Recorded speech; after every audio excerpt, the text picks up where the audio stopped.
大家好，我们现在临时紧急要去一趟旧金山，但是因为呢我们在 Vegas 还有事儿，所以就只能是今天去明天回，就时间非常紧急。我们从我们家开到旧金山要550英里，大约900公里。900公里，其实它的直线飞行距离并没有很远啊，1个小时坐飞机的话1个小时就到，但是如果我们坐飞机的话呢，去了还要租车，因为我们要去不同的地方去跑，所以反而觉得并不是很方便，所以我们最终决定开车去。从我们家开车到我们要去的这个地方呢，大约就是8、9个小时，再加上充电，每次充个半个小时，充个2、3次就能到。然后我们现在停在了加州的一个很厉害的充电站啊，这个充电站我们从来没有来过，它这边充电居然特别的快，我第一次见到上600 miles per hour， 充的特别快。现在速度降下来了，但是呢，刚才我有拍到600 miles per hour， 然后这个充电站特别的大，巨大无比，而且它竟然有特斯拉自己的卫生间，还有 vending machine， 就是小卖部。刷卡的小卖部，它小卖部里边还有卖什么特斯拉的帽子啊，就是特斯拉的各种就是小产品的。它的那个 vending machine 那个 room 还有 restroom 就是厕所，它都是要输密码的。去了以后打开你的那个手机的 app， 好像从那个 app 里边输入这边的这个充电桩的地址，还是就是它的这个名字叫 Oasis， 输入它这个 location， 然后它就会给你一个密码。然后就让我想到了，就他现在这个充电桩既然有自己的卫生间和 vending machine， 那以后是不是他都会建一个就像洛杉矶 Tesla Diner 那个旗舰店的那个卖汉堡的吃的，这个也指日可待了。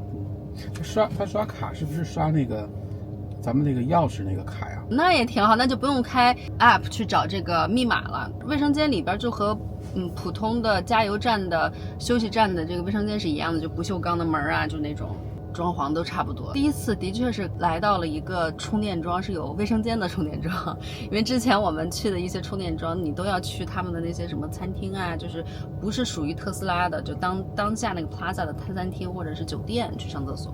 所以它这个充电桩现在就越来越完善了。还要跟大家分享一个什么事儿呢，就是特斯拉的轮胎轮毂保险，和有特斯拉的在美国有特斯拉的朋友分享一下哈，就我们的经历啊，就是我们的前边的轮胎扎了个钉子，然后呢这个钉子呢它是分在这个轮胎上面还是在这个尖上面。如果在这个尖上面呢，就可能在其他地方就是说补就补了，但是呢在美国呢，你这个钉子如果扎在了这个尖上面，它是没有办法给你补的，因为它是一个弧面，它没有办法给你补，所以你就要整条换轮胎。因为尤其像我们 Cybertruck， 你在其他的一些修理厂，它不是所有的修理厂都有这条轮胎，都有这么大的轮胎。有 Cybertruck 它比较重，很多的修理厂它是不给修的。但是特斯拉呢，它有一个每个月20块钱，多一个20块钱的一个轮胎的一个保险这么一个东西，包括了轮毂。我觉得这个非常有必要买。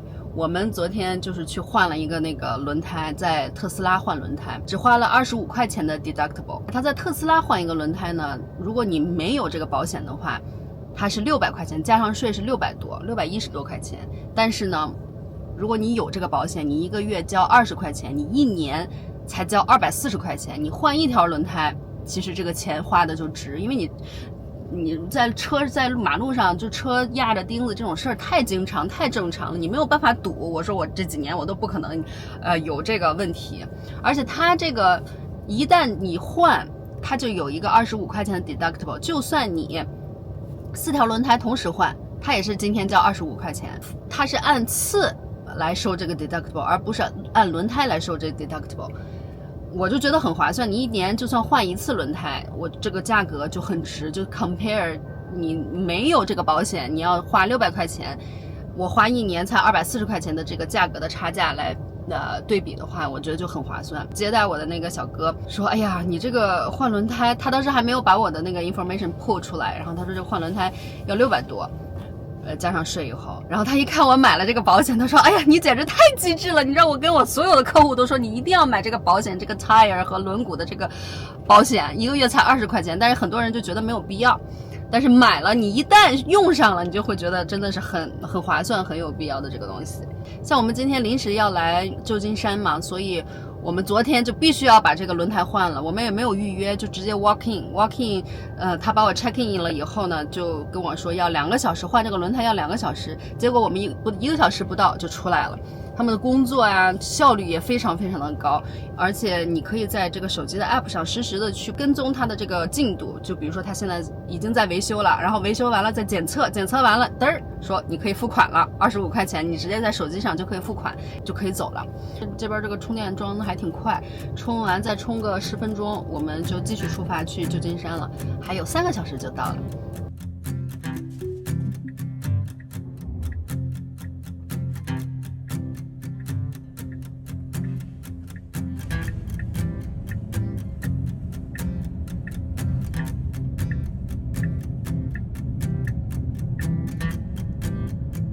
这个将来是为未来可能房车、大车的准备看，一个车位都好大的。对。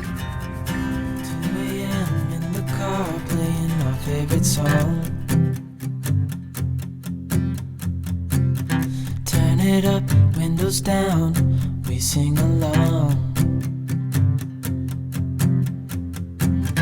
The summer night has just begun.The moon is bright, let's have some fun. 连续使用自动驾驶100个迈，它还给你撒花呢，还有60来英里，我们就到我们今天晚上要住的地方了。呀，这个充电桩更快，655 miles per hour。这个就是在一个很平常的一个 plaza 里边，啥都没有的一个 plaza 里面。这将会是我们今天最后一次充电，我们在这儿充完电还有50个迈就到今天要住的地方。今天我们住在叫什么来着 Morgan Hill， 对，然后它离 San Francisco 要72英里，就我们明天早上起来再往 San Francisco 开，因为这个 Morgan Hill 据说是湾区大农村，但是呢它的品质，它的这个小镇，它的这个整个感觉非常的好，非常的 chill， 所以我们介于我们对于 San Francisco 的了解，我们选择了就离它比较远，也没有很远了，72英里还好了。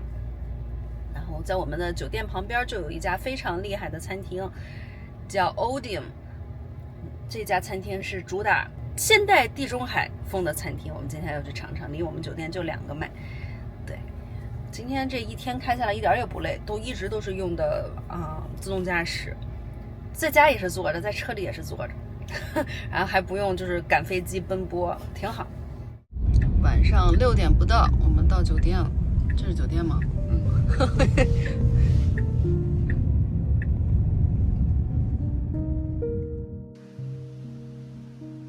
这个酒店啊，是我们拿万豪的积分换的，所以是免费的。一进来感觉还挺好，这还有个小酒吧、小餐厅。找错了，不是这一家，是这一家 Resident Inn， 但是都是万豪旗下的。好像说这一家都是套房，房间好一点，但是我一听这个 Inn 这个词儿，我就觉得不太好。前脸看着还行啊，前面看着还行。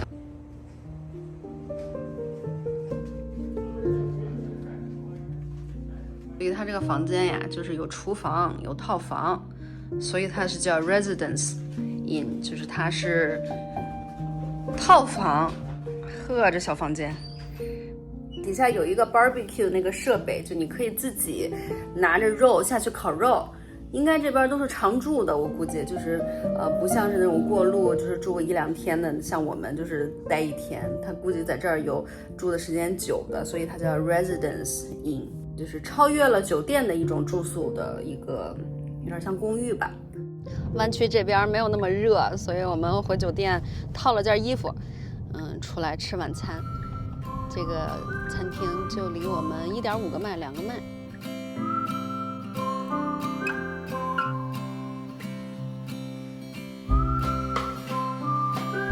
这就是一个非常宁静安静的一个小镇，我们要去的餐厅就是这里，欧鼎。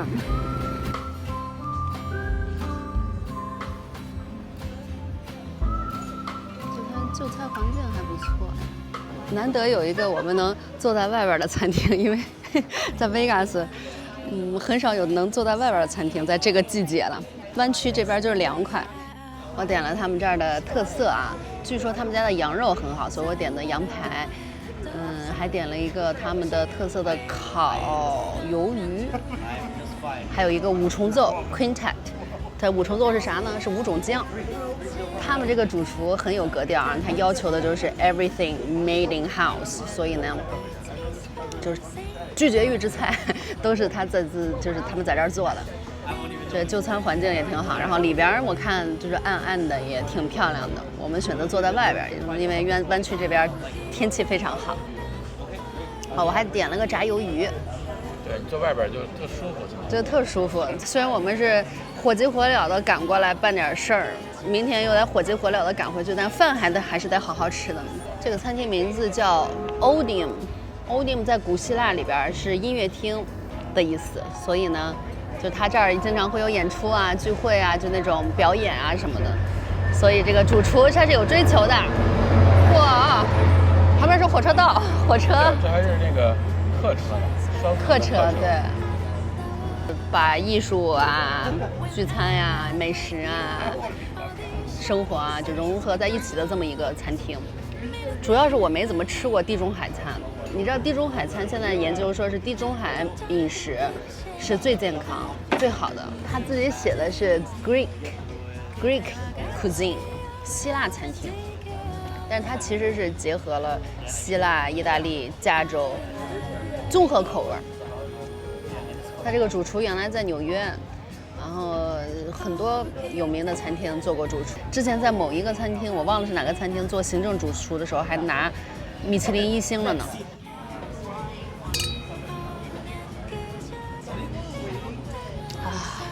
这是他们的 House Wine， 挺好喝的。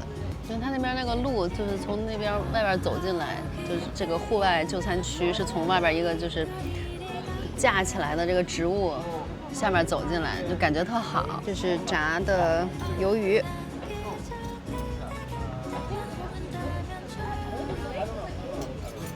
我们应该去开发一个就是真正的地中海餐厅，吃地中海餐的餐厅。它应该是一种饮食结构，就是比如说它的碳水啊什么的占比，我也没研究过，但是我知道最近特别火。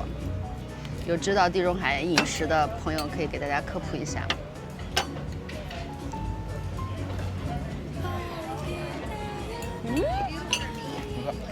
好吃啊！你们炸的柠檬吗？炒的柠檬是不是也可以吃啊？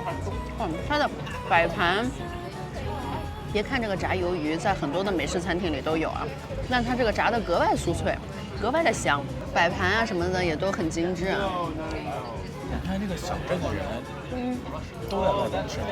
对，因为它这个旁边这个户外就餐区那边走过去就是他们专门的停车场，柠檬可好吃了，就是他们专门的停车场。然后我们绕2圈都是满的，然后我们把车停在另外一个停车场。这周围停车也很方便，很多停车场。这儿就是我停下车，我就想在这儿待一晚上，慢慢喝酒，慢慢吃饭。它这个柠檬好厉害啊！咱们家柠檬，它这个柠檬啊，咱也不知道是煎的还是烤的，切得很薄，然后撒上盐、橄榄油，吃进去的时候是很酥脆的，然后有微微的酸，然后呢又有柠檬皮的那个香气。完了，咱俩开始吃里边的草了，感觉每个都很好吃的样子。这能吃吗？也能吃。是那个什么烤那个，这是啥呀？咱们家种的那个叫什么？迷迭香吗？这不是迷迭香，是，这不是。哦，你那个是，我这个不是。庆祝一下吧，盲选成功。这个也是他们的特色啊，烤鱿鱼。尝尝，尝尝这个鱿鱼。烤的鱿鱼里边放在一个炖菜的里面。尝一下，里边还有豆，这里边还有豆，我感觉这个会很好吃的样子哎。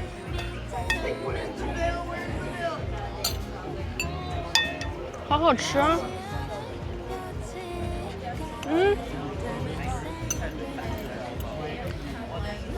这个鱿鱼烤得非常的嫩，然后又有一股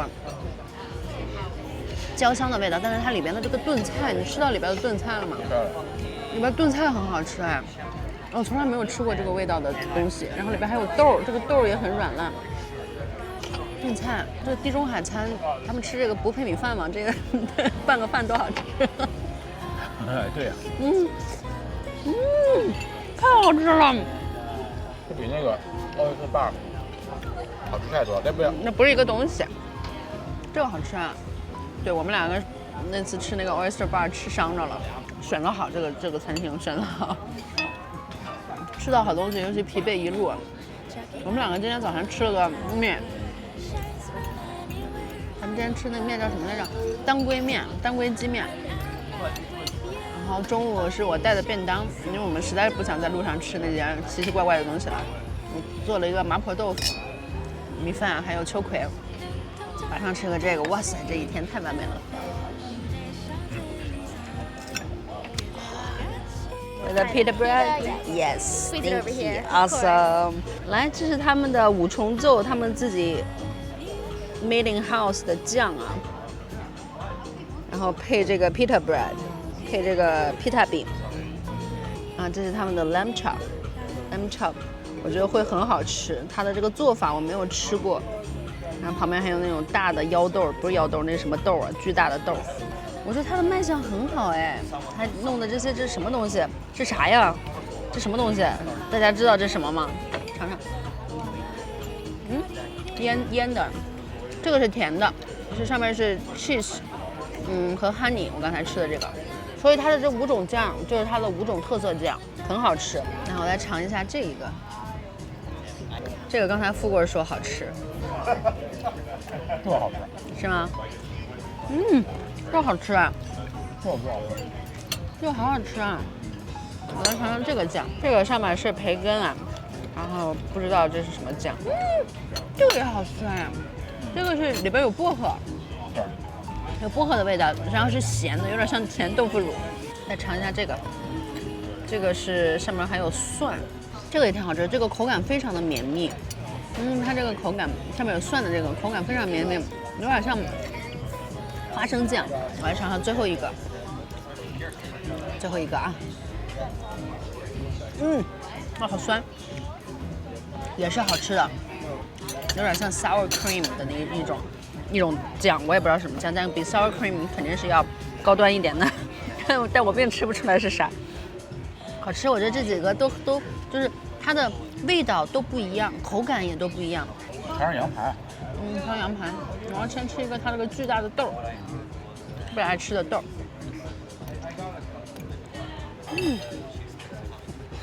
所以它这个到底是啥呀？每一个菜里面都有这个辣椒的一种应该是，但是它并不辣。然后它口感呢又很像小番茄，这是番茄吗？可能是番茄和辣椒的杂交。尝尝羊排，羊排这么生吗？这块是你的。味道还行，它不是传统意义上的烤羊排了，其实味道还可以，属于烤得很嫩的羊排。但我觉得这羊排的品质Costco水准。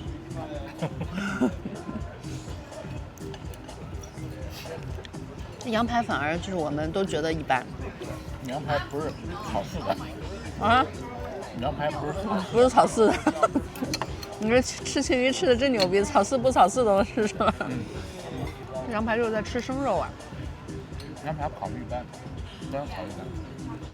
如果你喜欢吃 hummus， 鹰嘴豆酱就是蘸这个 pita bread， 或者是 whatever 这个 cracker 还是什么东西的话，来他们家可以点一个它这个5重奏 quintet， 5种不同味道的酱，很好吃。羊排一般，羊排上面太肥了，然后过了也没有那么。我觉得它的调味它的酱料还是蛮好吃的，只不过它的烤的，第一它羊排的上面那层肥肉太厚了，太肥了。吃起来太腻了。第二呢，它有一块像我刚才吃的那一块就过宽，它本身就是烤的比较生，然后就感觉我像这个原始人在啃那个肉，但是它那个肉呢，因为品质还不错，所以又不会腥，也不会说咬不动。不是草饲的，不是它，那品质不好。这个羊排的味道还是不错，它那几个豆啊也挺好吃。但是的确是刚才那个他们家特色的那个烤鱿鱼炖菜，那两个好吃。那两个太好吃了。一上来，我们俩觉得很惊艳。你说如果你召唤车，车把别的车或者把人撞了，这个责任算谁的？初期责任肯定得算你的，然后你就要和特斯拉去拉扯。那出去责任为什么算我的？我又没有开它呀。那你是 owner 啊，你是 owner， 那警察给你个 ticket， 给去马斯克吗？Elon Musk，what the fuck？ 然后我再跟好事全都你想说，坏事全是 Elon 马斯克。再跟他去扯去。priority 的一个责任人得有吧？对，你说他把他撞了，然后我一看他撞了，我就不出现了。车也不要了，你这损失有点大。我目前觉得咱们吃的好吃的西班牙菜是在波多黎各吃的，可以抽雪茄。那个地方旁边能分鸡蛋。对。那家餐厅我啥都不记得，就记得喝着酒特别热闹，然后到最后开始分鸡蛋。他那个餐厅真的是牛逼，你又喝酒，又能抽雪茄。羊排烤特别好吃。他那个餐厅不只是餐厅，他旁边就是雪茄吧。对，然后你还可以在餐桌上抽雪茄。我那个是那个是蛮好的。对，波多黎各本身就是很 chill。很喜欢波多黎各，其实咱可以再去波多黎各，波多黎各很好。对，那个地方真的是好，非常好。那个羊排烤的好吃。咱点羊排吗？点了，我都不记得，这都多少年前的事，你还记得？那我也记得点羊排好吃。你会记得梦吗？你做梦吗？做。你能记得住吗？有的好像能，第二天能记得。就是好像你被梦，比如醒了，还能记着点。对，我就记不住梦。我除了小时候那些我被拐卖了的那些噩梦能记得住以外，我基本上梦我都记不住，除非就是快到醒的时候，我做的一个什么梦，或者是春梦。基本上都是快到醒的时候做的。就是深度睡眠，再醒了就记不住了。所以我一直觉得我是一个不太做梦的人。但其实人在就是眼动的那个时期，就是做梦其实是就是深睡期，其实做梦是很频繁的。有些人就是可以控梦，然后也可以记住梦，我就是完全记不住。这饭吃的我吃冷了。气候，你看你这个人真的热也不行，冷也不行，让你冷点舒服吧？舒服啊，舒服，就是，但是就是冷啊，就是凉啊。怎么这么难伺候呢？我不是难伺候，还不行，就是舒服，是吃的有点凉了，也挺舒服的。富贵又开始擦桌子了。你要试下手机扫码支付吗？我们总共吃了160美元，然后这是还没加小费哦。Pay your check。哦，它这个就直接就是可以选择小费，18%、20%、22%，它让你选择，就是你每一道菜你觉得好还是不好，就整个现在就是 App 上付钱了，可以不用让它拿来刷卡机啊什么，就这样就更方便一些。希腊餐 Odeum， 好吃的，好吃，推荐。一般人好像也不太会来这边吃吧，San Jose过来也就10来个麦，20个麦。也还 OK 了，不错。